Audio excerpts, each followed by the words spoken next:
Hai guys, balik lagi sama aku di sini. Fancy Botak bisa merapat. Karena di video kali ini kita akan membahas cerita sampingan One Punch Man. Ini adalah cerita tambahan yang dibuat oleh Yusuke Murata dan diselipkan di beberapa chapter manga si Botak.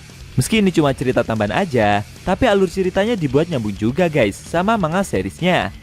Lebih tepatnya, kita akan mereview manga One Punch Man Extra 10 chapter 55,7 bagian kedua yang bersumber dari forum Reddit atau website Chubarimoy.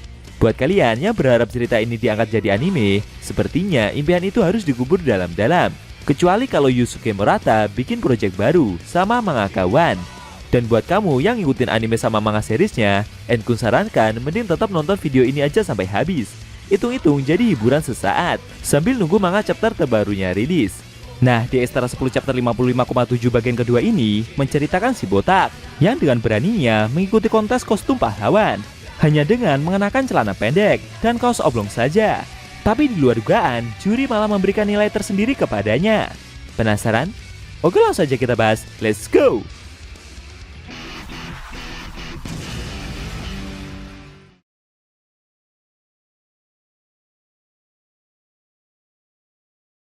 Pada awal scene, kita diperlihatkan Saitama yang mengikuti acara kontes kostum pahlawan yang akhirnya dimulai. Satu persatu para pahlawan maju sesuai nomor urut mereka hingga akhirnya sampai di penghujung acara, di mana ada kontestan nomor 18 yaitu Saitama yang dipanggil untuk naik ke atas panggung.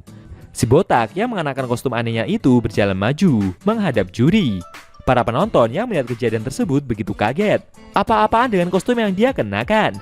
Mereka tidak mengira akan ada yang berani memakai pakaian seperti itu juga. Genos sendiri yang melihat gurunya tampil penasaran bagaimana nanti para juri akan mengevaluasi strategi dari gurunya tersebut. Ketika berada di atas panggung, si Botak memperkenalkan diri kalau dia adalah pahlawan kelas B bernama Saitama dan dia akan menunjukkan kekuatan spesialnya di sini. Mendengar hal itu membuat Genos begitu kaget. Dia tidak mengira kalau gurunya akan menunjukkan kekuatan besarnya itu di sini. Lalu perlahan raut muka si Botak mulai berubah menjadi serius dan secara mengejutkan telinganya bergerak sendiri. Saitama memberitahu jika dia bisa menggerakkan kupingnya tanpa disentuh sekalipun. Kejadian tersebut membuat suasana jadi hening sesaat. Kemudian ketua juri memukul meja. Dia merasa tidak terima dengan hinaan yang dia lihat kali ini. Ketua juri berkomentar jika aksi dari pria botak itu telah merusak semuanya. Dia sendiri juga tidak perlu menyebutkan betapa tidak pantasnya kostum yang pria tersebut kenakan dalam kontes ini. Karena semua, mulai dari aksesoris, sarung tangan, sepatu boot, ikat pinggang, dan celana pendek itu begitu menjijikan. Satu-satunya sisi positifnya hanyalah sarung tangan milik si Botak yang dipoles. Tapi karena penampilannya yang begitu lemah sebagai pribadi, membuat sarung tangan itu jadi tidak berguna juga. Juri menganggap betapa busuknya wajah dari si Botak dari pandangan pertama saat melihatnya. Wajah dari Saitama begitu meragukan, menyebalkan, dan terlihat malas. Wajah dari si Botak telah mencerminkan semua emosi tersebut, dan pakaian itu telah mencerminkannya sebagai seorang pribadi pula. Ketua juri menyarankan agar si Botak terlebih dahulu menjadi orang yang lebih baik saja, sebelum dia berpikir untuk melakukan aksi kepahlawanan. Genos yang mendengar ungkapan kasar itu hanya bisa diam, sambil menunjukkan ekspresi sedihnya tersebut. Saitama menjelaskan jika dia serius dengan ini semua. Dia begitu menyukai kostum ini dan dia mendapatkannya dari hadiah makan sushi di salah satu restoran.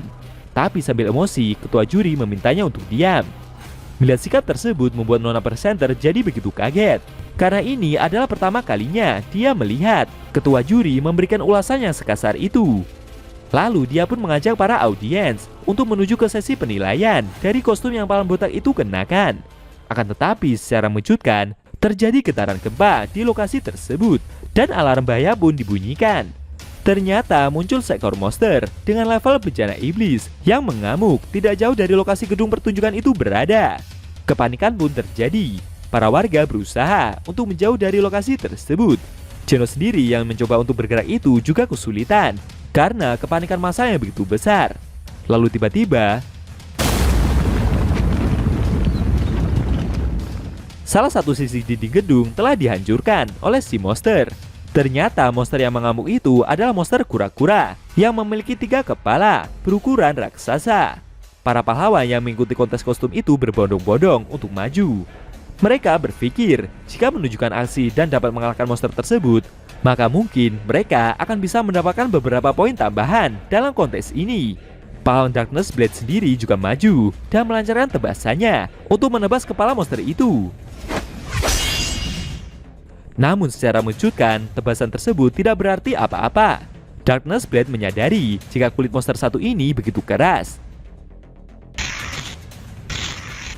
Tapi dengan cepat, monster itu pun segera menghempaskan pahlawan tersebut beserta yang lain secara membabi buta. Efek pukulan tersebut membuat baju armor dari Darkness Blade sendiri mengalami kerusakan yang begitu parah. Pahlawan yang lain merasa jika mereka tidak akan mampu mengalahkan monster satu ini, apalagi dengan kombinasi pahlawan kelas B dan kelas C saja.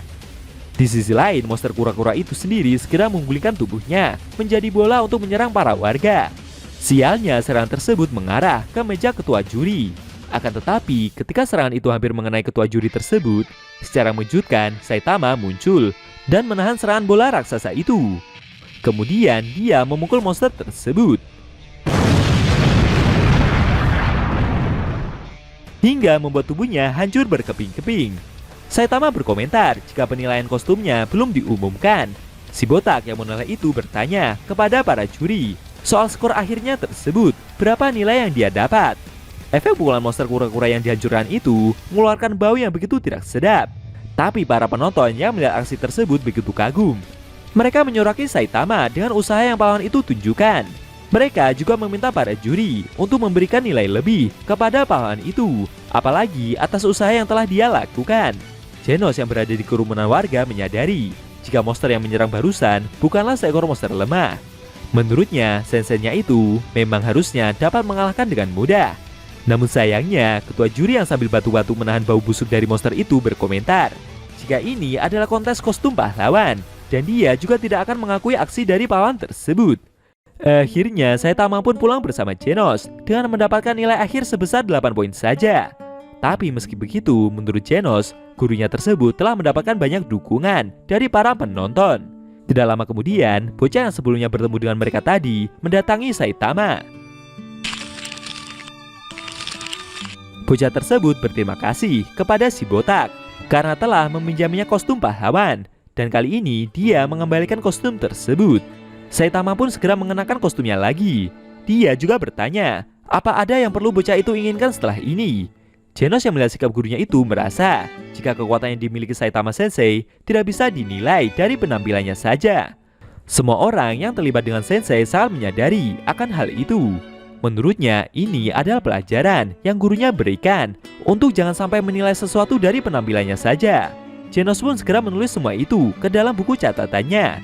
Dan akhirnya Saitama kembali mendapatkan kostum pahlawannya. Beberapa saat kemudian, bocah tersebut menemui orang tuanya yang ternyata adalah ketua juri dari kontes kostum itu. Si ayah bertanya, kenapa anaknya tersebut mengenakan pakaian yang begitu norak seperti itu, dan di mana kostum yang sebelumnya dia berikan. Anak itu menjelaskan jika kostum yang dia pakai sebelumnya itu begitu mengerikan. Sebelumnya ada seorang tuan aneh yang memberitahunya untuk jangan sampai membiarkan orang lain menentukan mana yang norak dan mana yang tidak untuknya. Itulah kenapa mulai saat ini dia akan mengenakan kostum yang dia inginkan saja. Mendengar pengakuan tersebut membuat ketua juri itu merasa tersentuh. Dia tidak mengira jika anaknya akan jadi sedewasa ini. Dia mencoba berpikir dan mengintrospeksi diri dengan sikap yang dia tunjukkan selama ini. Ketua juri itu jadi teringat dengan si botak yang dia komentari siang tadi. Tapi menurutnya, ini semua pasti tidak ada hubungannya dengan pria botak tersebut. Di sisi lain, Saitama yang kembali ke apartemennya itu memberitahu King kalau film superhero yang rekannya ini tunjukkan begitu konyol. Dia meminta agar King meminjaminya jilid kedua dari film tersebut. King sendiri yang melihat si botak jadi kelihatan antusias jadi merasa bingung. Apakah saat ini Saitama memang sedang tidak ada kerjaan? Dan akhirnya cerita ekstra 10 One Punch Man chapter 55,7 bagian kedua telah usai.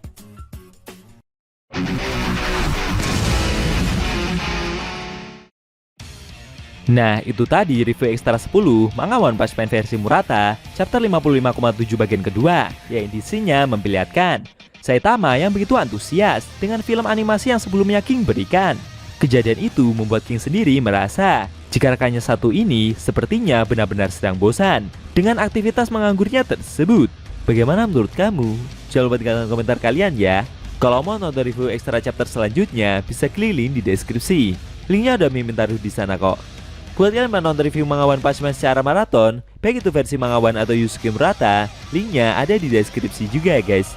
Oke, tekan like kalau suka sama video ini dan dislike kalau nggak suka. Jika ada kata-kata dari Enku yang kurang pas, Enku mohon maaf. Dan sampai bertemu di video review ekstra manga One Punch Man versi Murata selanjutnya.